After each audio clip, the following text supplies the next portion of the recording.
So magandang araw sa inyong lahat. Ako nga po pala si Cydel Jean Salavaria, isang mag-aaral ng Bachelor of Secondary Education major in Filipino, ikalawang taon, mula sa Central Mindanao University.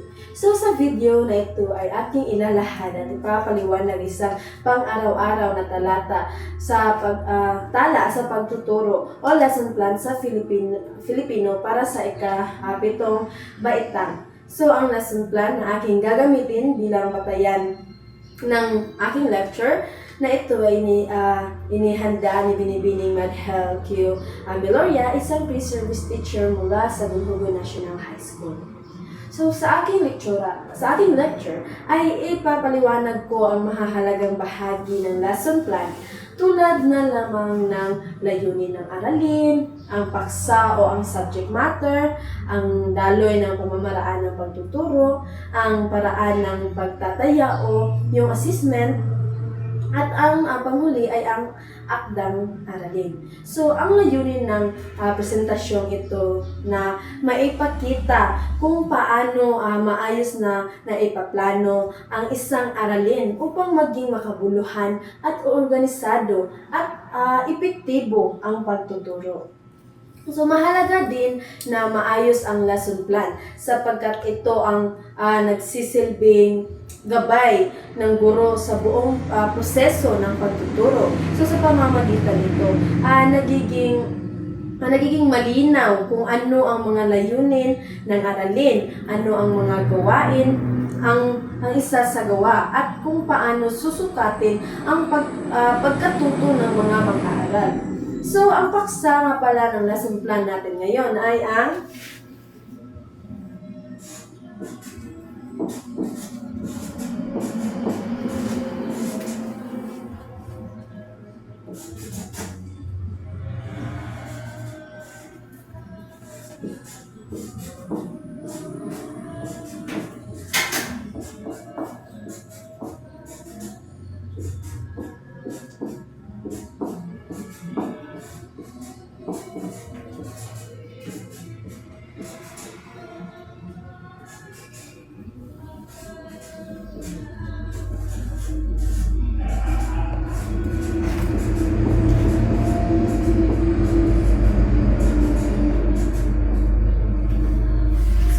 na lesson plan na ibabahagi ko sa inyo ay ang mga tauhan at tagpuan ng Ibong Adarna.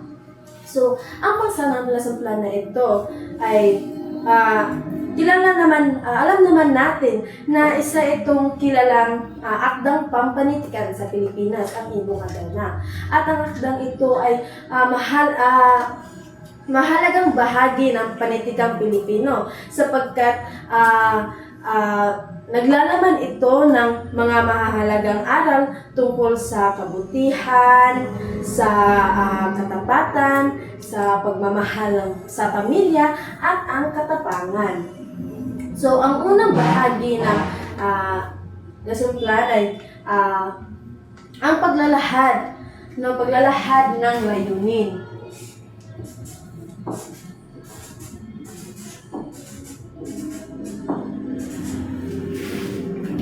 So, ngayon, tatalakayin natin ang mga layunin ng aralin. So, ang layunin ay isang mahalagang bahagi ng lesson plan sapagkat ito siya ang nagsisilbing direksyon ng pagtuturo at pagkatuto. So, dito nakabatay kung ano ang mga gawain ang gagawin ng guro at ng mga mag-aaral sa loob ng klase.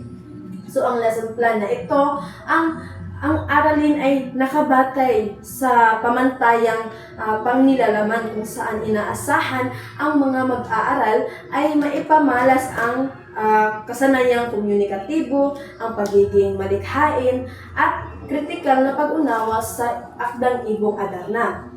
Samantala sa pamantayan sa pagganap naman ay inaasahan na ang mga mag-aaral ay makabubuo ng malikhaing presentasyon o script katulad na lamang ng shadow play na nagpapakita ng mahahalagang pangyayari sa akda.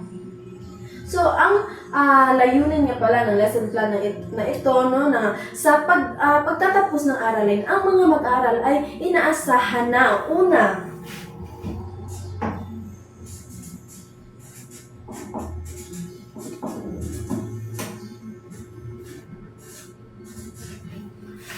Matutukoy ang mahahalagang elemento, kagaya na lamang ng tauhan, ang tagpuan, at tunggalian sa akdang Ibong Adarna. Ang susunod naman ay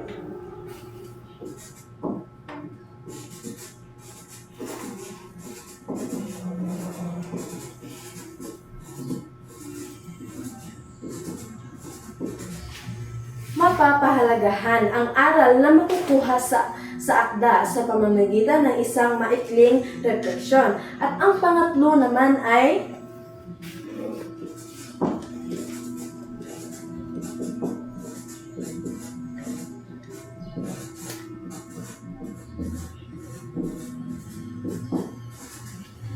makapagpresenta sila ng isang roleplay batay sa piling tagpo sa akda. So, ang layunin ito ay hindi lamang siya nakatuon sa kaalaman, kundi pati na rin sa pagpapahalaga at malikhaing pagpapahayag ng mga mag-aaral. So, sa pamamagitan ng layunin ito, nahahasa ang kanilang kakayahang umunawa, magsuri at magpahayag ng kanilang ideya tungkol sa akdang pampanitikang Ibong Adarna. So, ang pangatlo naman ay ang paksang aralin.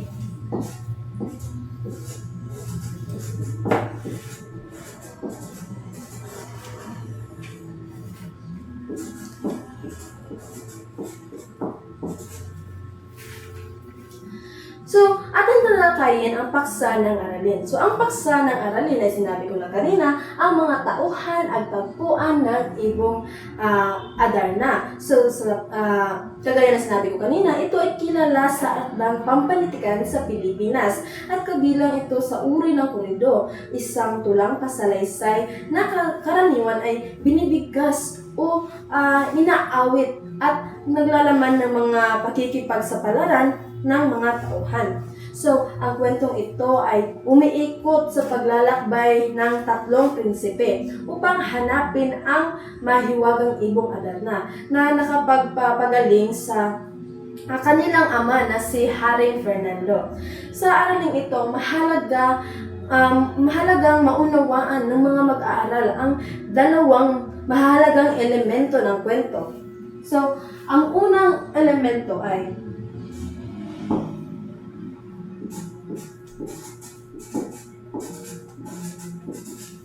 ang tauhan.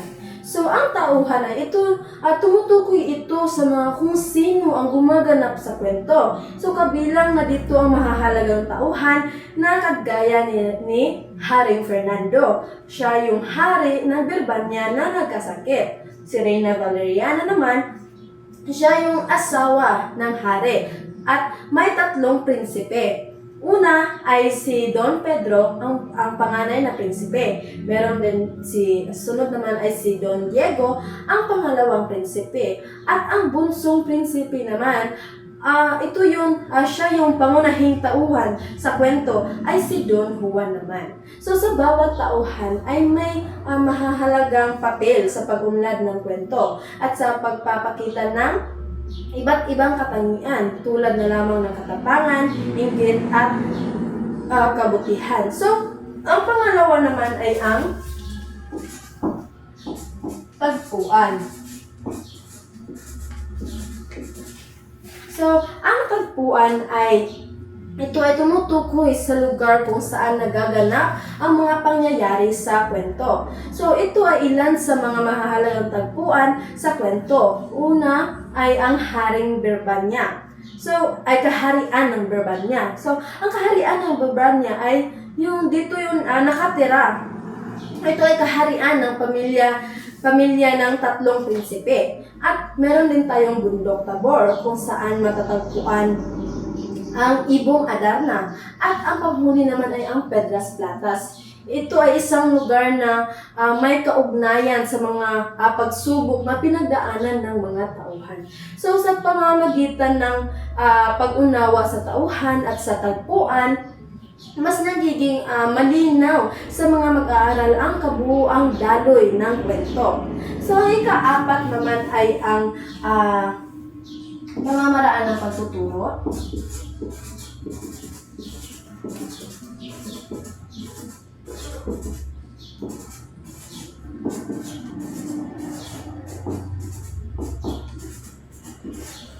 Pamamaraan ng pagtuturo. So, ang lesson plan na ito, ang pamamaraan ng pagtuturo ay hinati sa ilang mahahalagang bahagi upang maging mas organisado at sistematiko ang daloy ng aralin.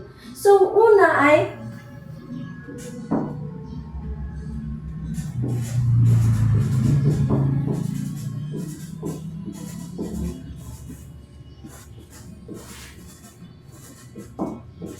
meron tayong panimulang gawain. So, sa simula ng klase ay magkakaroon muna ng mga gawain tulad na lamang ng panalangin, pagbati, susunod ay ang pagsasaayos ng silid at ang pagtalakay sa mga alintutunin sa klase. So, ang mga gawain ito ay mahalaga siya upang maihanda ang mga mag-aaral sa pagkatuto at magkaroon sila ng maayos na kapaligiran sa loob ng silid-aralan. So, ang susunod naman ay ang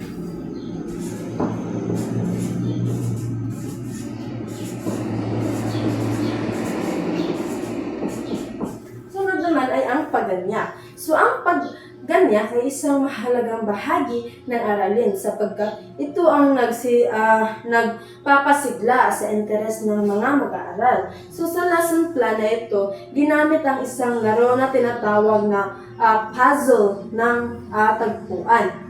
So, ang gagawin nila dito ay hahatiin ang klase sa 4 na pangkat. So, sa bawat pangkat ay bibigyan ng picture puzzle. So, sa loob ng dalawang minuto ay buuin nila ang larawan at pagkatapos ay huhulaan kung anong tagpuan sa ibong Adarna ang ipinakita ng puzzle. So, sa gawain ito, ay naglalayong mapasigla ang presentasyon ng mga mag-aaral at ihanda sa mas malalim na talakayan ng paksa. Susunod naman ay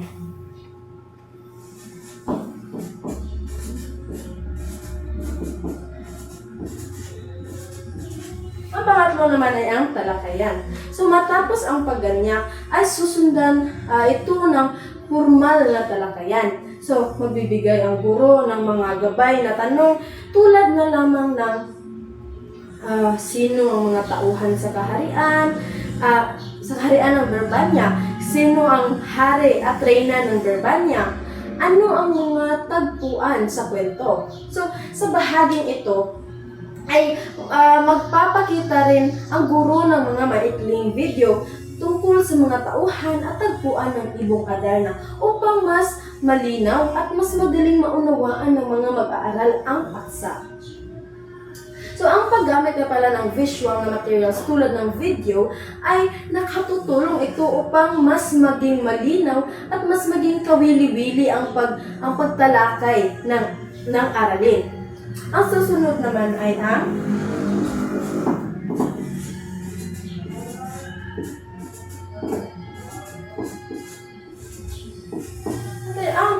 ika-4 naman ay ang paglalapat. So, sa bahaging ito, ang mga mag-aaral ay inaasahan silang mailapat ang kanilang natutunan sa pamamagitan ng isang malikhaing gawain. So, sa bawat pangkat ay gagawa sila ng maikling script, dialogo ng tauhan, o yung kilos o galaw ng tauhan, at ang damdamin ng tauhan.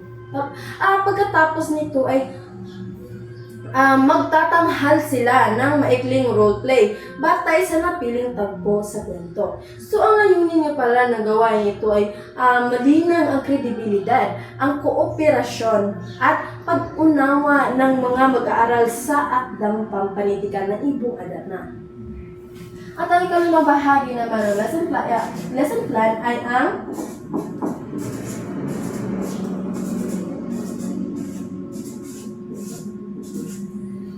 evaluasyon.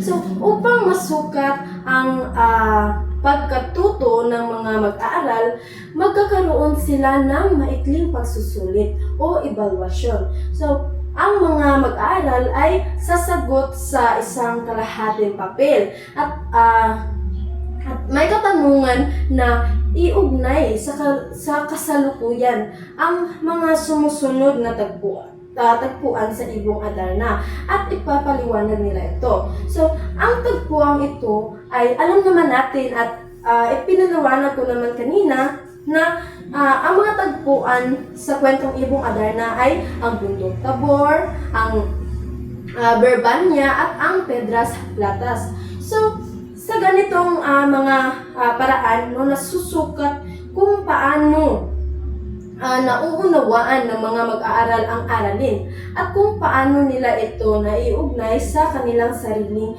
karanasan at sa tunay na buhay ng mga mag-aaral. Ang kaanim naman ay ang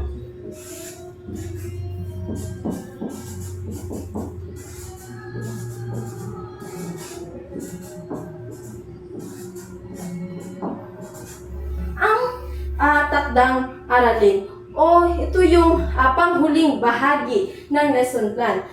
Takdang aralin. So, bilang karagdagang gawain, ang mga mag-aaral ay inaasahan silang pag-aralan ang tunggalian sa akdang Ibong Adarna. So, ito ay magsisilbing paghahanda para sa susunod na mga aralin kung saan mas lalalim pa ang mga pagsusuri sa kwento at matutuhan nila kung paano naka-aapekto ang tunggalian sa pag-unlad ng banghay ng akda. So, ito yung mga mahalagang bahagi ng isang lesson plan. So, una, meron tayong paksa, ang layunin ng lesson plan, ang paksang aralin, meron din tayong pamamaraan ng pagtuturo, ang evaluasyon, at ang panghuli ay ang takdang aralin. So, ito ay ang mga halagang bahagi ng isang lesson plan.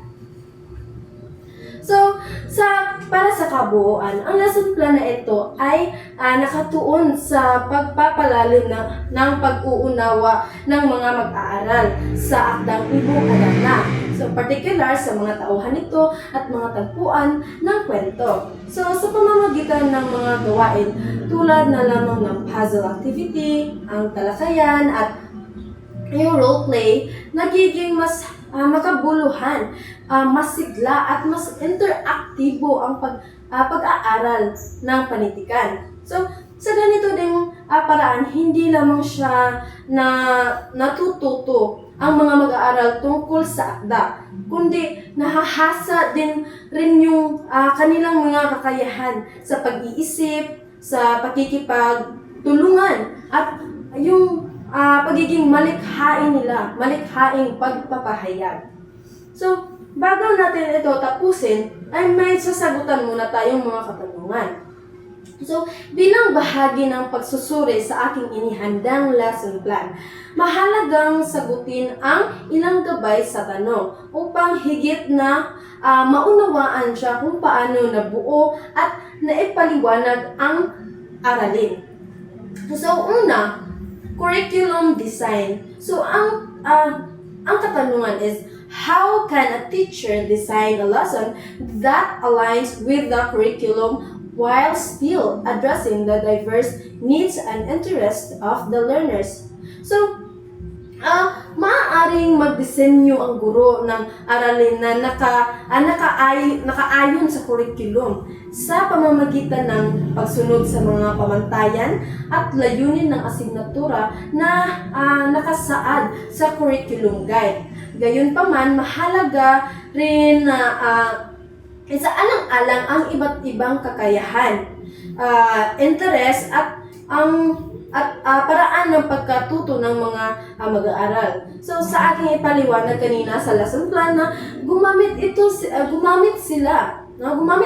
ng mga gawain katulad na lamang ng puzzle activity at role play. So, upang maging mas kawili-wili at angkop ang aralin sa mga mag-aaral. So, sa ganitong paraan, napagsasama ang mga layunin ng kurikulum at ang pangangailangan ng mga mag-aaral sa loob ng klase. So, ang ikalawa naman is ang instructional approach. So, ang tanong is, how does adapting a student-centered approach transform the way a lesson is planned and delivered? So, ang paggamit ng student-centered approach ay nangangahulugan na ang mga mag-aaral ang naging sentro. Sila ang naging sentro sa proseso ng pagkatuto. Hindi lamang sila nakikinig sa guro, kundi aktibo din silang nakikilahok sa mga gawain. So sa ganitong paraan, nagiging mas makabuluhan ang pagkatuto dahil sila mismo ang nag-e-explora. Sila ay nakikipagtalakayan at nakikipagtulungan sa kanilang mga kamag-aral. So halimbawa sa sinabi ko, sa pinagawa ng lesson plan ganina, ginamit nila ang pangkatang gawain at yung role play upang maipakita na mga mag-aaral ang kanilang pag-unawa sa aralin. Ang ikatatlo naman is diagnosing of learners' needs. So, ang katanungan is, how can understanding learners' prior knowledge, abilities, and backgrounds shape a more responsive and inclusive lesson plan? So, napakahalaga na maunawaan ng isang guro ang dating kaalaman, kakayahan, at pinagmulan ng mga mag-aaral. So sa pamamagitan nito, mas nagiging angkop ang mga gawain at mga estratehiya na gagamitin ng guro sa klase. So halimbawa, sa lesson plan kanina na aking ipinaliwanag ay gumamit ito ng puzzle activity bilang pagganyak upang matukoy ang paunang kaalaman ng mga mag-aaral tungkol sa paksa. So, sa ganitong pamamaraan, nagiging mas handa ang mga mag-aaral sa mas malalim na talakayan ng aralin. Susunod naman ay ang ika-4 is lesson objectives.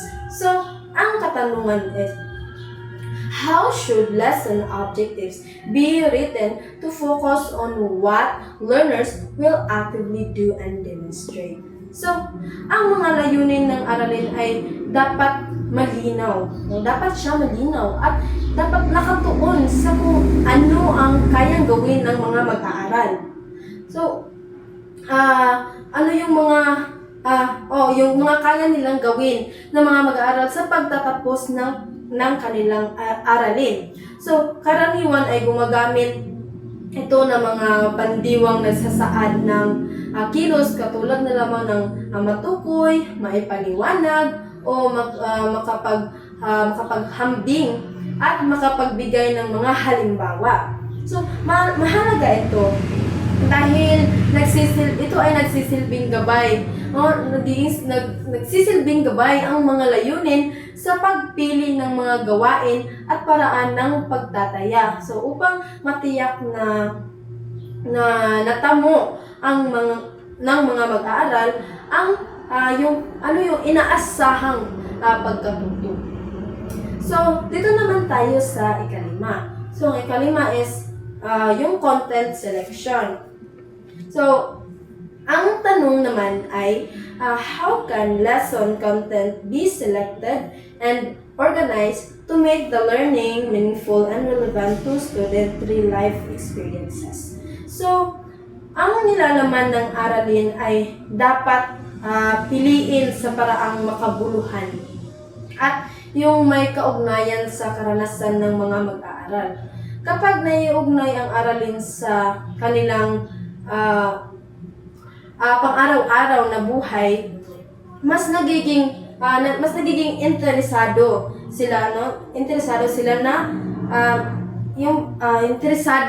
sila sa pagkatuto. halimbawa sa aralin tungkol sa ibong Adarna, so ay ipinakita ang mga tauhan, ang mga tagpuan, at kung ano yung mga mahahalagang pangyayari sa kwento. At iniugnay ito, ang mga aral na ito, sa mga pagpapahalaga tulad na lamang ng pagmamahal sa pamilya, katapatan, at ang kabutihan. So, ang ika-6 naman is the teacher and student activities. So, ang tanong is, how can learning activities be structured to promote active participation, collaboration, and critical thinking among students? So, ang mga gawain sa klase ay dapat siya nakabalangkas upang hikayatin ang aktibong partisipasyon ng at pagkikipagtulungan ng mga mag-aaral. So, halimbawa yung puzzle activity ito ay tumutulong sa kanila na sila ay mag-isip at magtulungan sila, no, sa paglutas ng gawain iyon, habang ang role play naman ay nagbibigay ito ng pagkakataon sa kanila na maglikha sila ng malikhaing maipakita ang kanilang pag-unawa sa aralin. So sa ganitong paraan, nalilinang hindi lamang ang kanilang kaalaman, kundi pati na rin ang kanilang kasanayan sa pakikipagtulungan at yung critical na pag-iisip nila. So, ika-7 ay ang assessment. So, ang tanong is, how can assessment strategies empower students to demonstrate understanding in diverse and authentic ways? So, ang pagtataya ay hindi lamang siya dapat nakatuon sa pagsusulit. Maaari ring gumamit ng iba't ibang paraan, katulad na lamang ng presentasyon, pangkatang gawain, roleplay, at pagpapaliwanag ng mga mag-aaral upang maipakita ang kanilang pag-unawa sa aralin. So, sa pamamagitan ng iba't ibang paraan ng pagtataya, nagbibigay ng pagkakataon ang mga mag-aaral na ipakita ang kanilang kaalaman at kakayahan sa iba't ibang paraan. At para naman sa panghuling katanungan, yung teacher's reflection. So, ang katanungan is, how can reflective practice help teacher improve learning engagement and address the students' needs more effectively? So, ang reflective practice ito ay tumutulong sa guro na suriin ang kanyang sariling pagtuturo. So, sa pamamagitan nito, natutukoy kung alin sa mga gawain ang naging epektibo at kung ano pa ang maaaring baguhin o pabutihin sa susunod na pagtuturo. So, mahalaga ito upang patuloy na mapabuti ang paraan ng pagtuturo at mas matugunan ang pangangailangan ng mga mag-aaral. At dito lamang tayo nagtatapos, at sana ay marami kayong natutunan sa aking lektura sa bahagi ng mga lesson plan. Sana ay meron kayong mga naintindihan at nakuhang mga idea dito sa ipinaliwanag ko na lesson plan. So, again, sana'y marami kayong natutunan sa aking lektura. So, muli, ako nga pala si Saidel Jean Salavaria, BSE Filipino 2B, at mula sa Central Mindanao University. At ang aking lecture presentation ngayon ay yes, sabi ko kanina, tungkol sa isang lesson plan sa Filipino para sa mga ikapitong baitang. So, maraming salamat po sa inyong pakikinig.